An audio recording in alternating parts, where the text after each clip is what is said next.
Tariffs are going crazy, the stock market has been pummeled, and real estate is not selling. In fact, I saw one report that said house flipping is down 32% over the last 2 years. That's pretty scary stuff.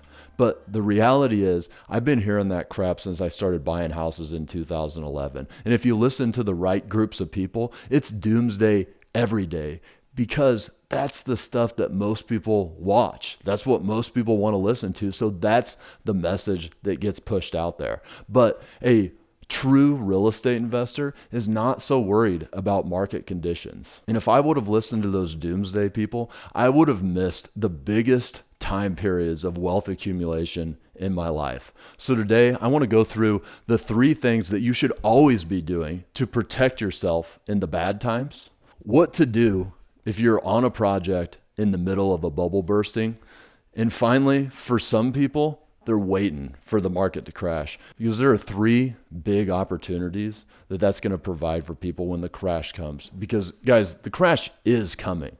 A crash always comes. But the key is that we always want to be operating in a way that the worst of times is coming, not getting out over our skis in the best of times. So let's get started with what I call the wave. You see, early on in my career, this is how I assessed a house purchase. So this here is time. Let's say that this time equates to 1 year, and this is the sales price. So I would buy a house down here, and when I was trying to figure out what I would sell it for, I would think, okay, over a year, the house values are going to rise to about right here. So this is what I could sell it for, plus I was going to do a renovation. So of course it's going to be worth a little bit more money. But here's where the problem comes in. And this is what most of you do. You plan your project out for what the house is going to be worth the day you go to sell it. But the reality is this is market appreciation. And market appreciation only happens in the best of times. Sometimes what happens is you buy a house here, and a year later, when you go to sell it, it's worth the same amount. Now, this worked for me early in my career because it was always in the best of times. So even if I hadn't done a renovation at all, the house would have been worth more a year later than what I had bought it for. Therefore, I would have made money just by holding the property. But you see, when you buy a house hoping that the market continues to raise, you're speculating. You don't know that that's going to happen. You just hope that it happens. So if that's where all your profit comes from, between this line and that line, you're in big trouble if the market goes bad. So here's what I suggest you do, is you always purchase thinking that the market is going to stay even or even go down. That means that there's only 2 reasons to buy a house. One is you get it for a deal. You buy the house down there, so when you go to sell it, now it's worth that amount, and you have, of course, made a profit. Or B, you are going to buy it here, but then you're going to force appreciation into it through a renovation, and you're going to make it worth this amount. And those are the 2 ways to make profit on a house, not by counting on market appreciation. And that's how a pro flipper makes their money. This extra market appreciation is simply icing on the cake. There will be flips that you do where you get the $30,000 profit from the forced appreciation. Maybe you get another $10,000 of profit because you bought a deal for $10,000 less than market value. And in the best of times, maybe you get an extra $20,000 bump because the market is also appreciating in the time that you did that renovation. But again, never, ever count on the market appreciation when you're underwriting a deal. That's mistake number 1. That's how you prevent some of the biggest crash and burns that I see people have. Now, next is we're going to talk about escrow. Now, on one of my first flips, I was doing a pop top, taking off the roof, building the second story, huge renovation project, was remodeling the whole first story as well. And I thought, well, gosh, I'm going to need to borrow a lot of money for this. So I tried to plan out everything that I was going to do, not really knowing construction at the time. And so I asked for a really big number. I borrowed a really big number of money for the construction, $100,000. Yeah. Right. If you know anything about construction, that project cost me a lot more than $100,000. And the problem is I didn't account for other things either, like insurance, real estate fees, title fees, closing fees, interest on the loan, utilities, living expenses because I had quit my job to do this flip. Now, obviously, I was an idiot. I had no clue how to budget for a renovation project, let alone all of the other stuff. But here's the reality. Even after doing this for well over a decade, I still miss things that come up during a project. And no matter how great of a spreadsheet you plan out, no matter how many expenses you have planned out in advance, which you should do, you are still going to have surprises. So here are the 3 steps that you really need to follow on any project. Number 1 is borrow the right amount of money. I always felt weird when I was asking lenders for money for a project. I felt like I should always ask for less than I needed so they would give me the money or whatever. I felt like I needed to be on my knees begging these people for money. But the reality is they're lenders. The way they make money is by lending you money. They actually want to lend you more money. So ask for what you need. So that's step 1. Don't be scared for asking for money. Don't be scared. Now, 2 is make sure you know all your expenses. So I mentioned some of them earlier. There's insurance, there's taxes, there's utilities, title fees, closing fees, real estate fees. You need to plan out each and every one of these on a spreadsheet. Those are things that you can know for sure in advance. Now we get to number 3, which is planning out your construction budget. Now, like I said, guys, since 2011, I've been planning out construction budgets, not only for myself on my flip projects, but I also have a construction company as well where I've worked for hundreds of customers. And unfortunately, I can say that almost never are we spot on the estimate, especially when you're buying these houses that are off-market deals. You don't get a chance to fully inspect everything. And quite honestly, some of these older houses, you open up a wall and there's always going to be surprises. So you want to have a financial contingency. And what does that mean? That means if you think it's going to cost $50,000, make sure you put away $60,000 for the renovation because there are going to be surprises. In fact, I would do more like 70 in that scenario because you just never know what you're going to find behind the walls. And it's not that big a deal to borrow extra money. Yes, you're probably going to have to pay a little bit more in interest, but I'd rather have the cash on hand in case something goes wrong than to have to stop my project to go find more money. And this is what happened to me over and over again when I was just getting started out. There was one project where I literally had to sell my truck and walk to Home Depot because I needed the money out of my truck to be able to finish the project. And then my final point, guys, escrow the dang money. That means you put it away and you don't spend it. You spend it for the things you planned for or the contingency that you smartly planned for. But you're going to be playing with a lot of money. There's lots of funds that go into your account, and you need to make sure that you're prudent about the way that you spend that money. So that way, even if things are looking like, oh gosh, it's going to be under budget, it's not. It never is. It's never under budget. So just always put that money aside because for every good thing that happens, 2 bad things happen, and you need to prepare for it. I believe that that is what separates the ones that are successful here from the ones that aren't, is the ones that are successful are always planning for the worst times. And that's what this whole video is about, right? Now, number 3 is the bubble tax. Now, there are all kinds of taxes that you're going to have to pay as a real estate investor, as a business owner. That's just the reality of it. But I like to call this one the bubble tax. And it goes right in line with what we were just saying. Always planning for the worst of times. So basically, here's how it works. You're going to do, let's say, 5 flips. And on the first 4 flips, it's going to work out great for you. You're going to make $30,000 on flip 1. You're going to make another 25 on flip 2. Flip 3, that's a great one. You make 40K on this one. Number 4, you make another 25K. Jesus, can you read these? 25K.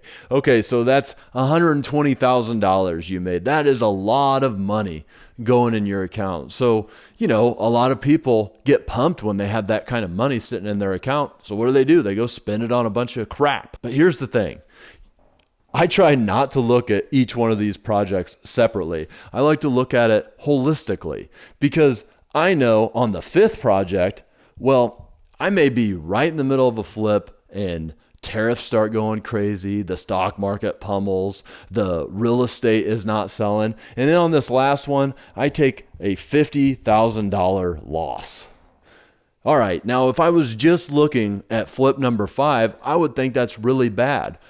But if I'm being prudent about the funds that I've created for myself, this $120,000, well, it's just a tax that I have to pay. Because, guys, one thing that you know for sure is real estate markets crash, economies crash. It's been happening since the beginning of time, and it will happen again. It's not always going to be great times. The market is not always going to be appreciating, and sometimes it's not even going to stay flat. Sometimes it is literally going to go down, and you need to be prepared for it. So make sure you are putting your funds aside because the rainy day will come. Or if you like Game of Thrones, winter is coming. It always comes. So make sure you put your money aside. Now, do I really mean, gosh, just be prepared to throw $50K down the toilet? Heck no. We're going to fight like hell to make sure that we don't have to eat that loss of $50,000. So that's what brings us to, what if I'm caught in the middle of a project, whether it be for flip or for rental, and the market crashes? All of a sudden, that house is not worth what I thought it was going to be, but I still have a project to finish. What do I do? Well, guys, I am dealing with some of that literally right now. The market is not seeming great. It is very concerning to me. I'm not sure what's going to happen. I'm definitely not acting the way that I always act. And so what have I done to make sure that I'm safe in this time? Because I have quite a few flips out there right now, whether it be for market or for rental. So here are the 3 things that I make sure to do in bad times. Number 1 is I cut all expenses that do not have to do with finishing the current projects that I'm on.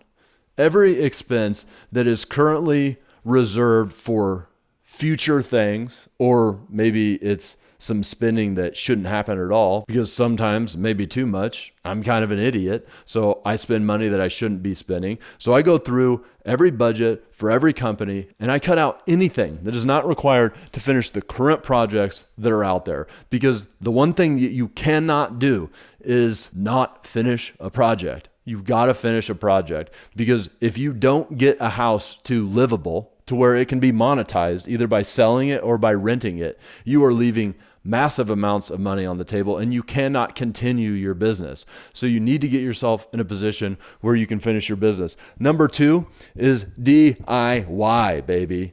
Do it yourself. If there's anything that you can do on that project yourself, do it. And if you don't know how to do it, learn how to do it. The thing that has gotten me through some of the worst times in my career is the willingness to do whatever it takes. And you really have to have that as a business owner, not even just a flipper.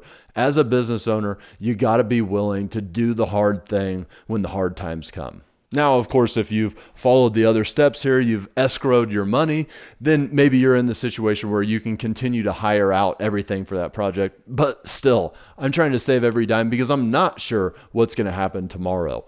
And, rather be safe than sorry, because in business, I think the ones that succeed are the ones that stay in the game long enough to be able to see around more corners. So in times that get tough, I am solely focused on making sure I get to the next stage, get to the next level, get around the next corner. And number 3 is maybe you don't sell the house in a market that is down. If the house was going to sell for $350,000, but now it's only going to be worth $300,000, maybe it won't even sell at that, because buyers get a little bit more picky in times like this. It takes a lot longer to sell a house. They ask for a lot more things. Well, instead of selling the house, I might refinance the house and rent it out. Maybe only for a couple years, wait for the market to come back to where I can get the $350,000 for that house. And in the time, I'll collect some rent. It's going to be some tough times because you probably plan for that chunk of cash that you're going to get from the flip. But once again, business is all about staying in the game. So if this is what it takes to stay in the game, if you have to go through a couple years of hardship to stay in the game, well, that's what you do. Now, finally, guys, for some people, a market collapse brings opportunity. A lot of people are out there waiting for the opportunity. In fact, a lot of people's wealth was not made, only maintained in the best of times, and it was all made in the worst of times. Why? Because there's three things that you get in the worst of times. Number one is there are going to be great deals. No doubt about it. People are in financial pain, and they're going to let their houses go for less than they should have. Not what the market is, less than what the market is. And this is where people come out to get those deals. Is it right or is it wrong? I don't know. That's not what I'm here to talk about. I'm just here to tell you that that is a reality. That's where people get some of the best deals. And is it wrong? Probably not. Those guys need to get the money out of their house, even if it is less than they could have gotten. And so they're happy that you come along with the means to be able to purchase that property. Number two is contractors. A lot of people are getting out of the game in bad times. A lot of people can't continue on. A lot of people are getting their houses foreclosed on, which is causing all the great deals. And what that means is there's a lot of contractors out there who have built their business, a lot of great contractors who have built their business, and they have nobody to hire them. That could be you. You could build relationships with some of the best vendors out there, and they'll remember who helped them out in the worst of times. So go out there looking to level up the contractors that you're working with. Better contractors, same prices. Great deal, right?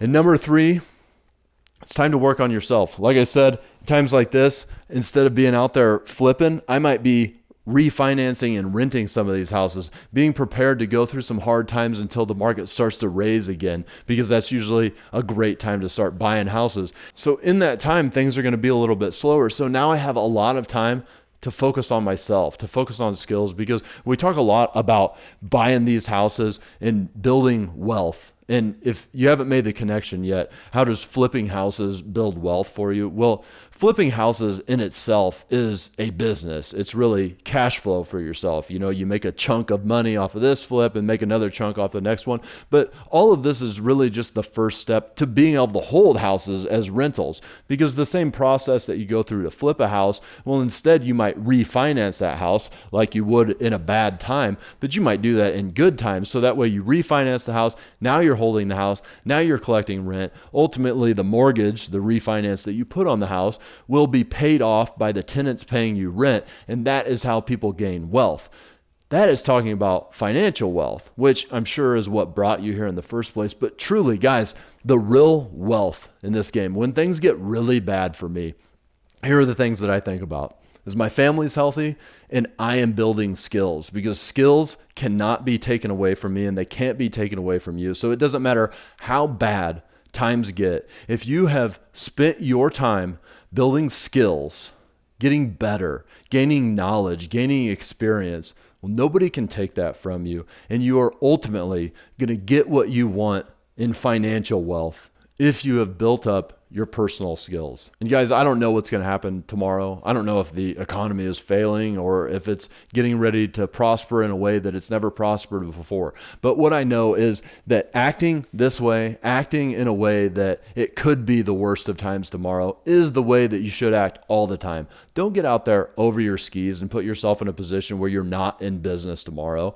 Play it safe, and over time, wealth will increase. And I would really love it if you guys took a second to throw some comments out there. Tell me what issues you guys are facing, what you'd like me to make a video about, and I'd be happy to do it. And I'm going to let YouTube do its thing here. It's got an algorithm that tells you the best video that you should be watching instead of me telling you which video you should be watching. So whichever one is sitting down here, that's the one YouTube says is best for you.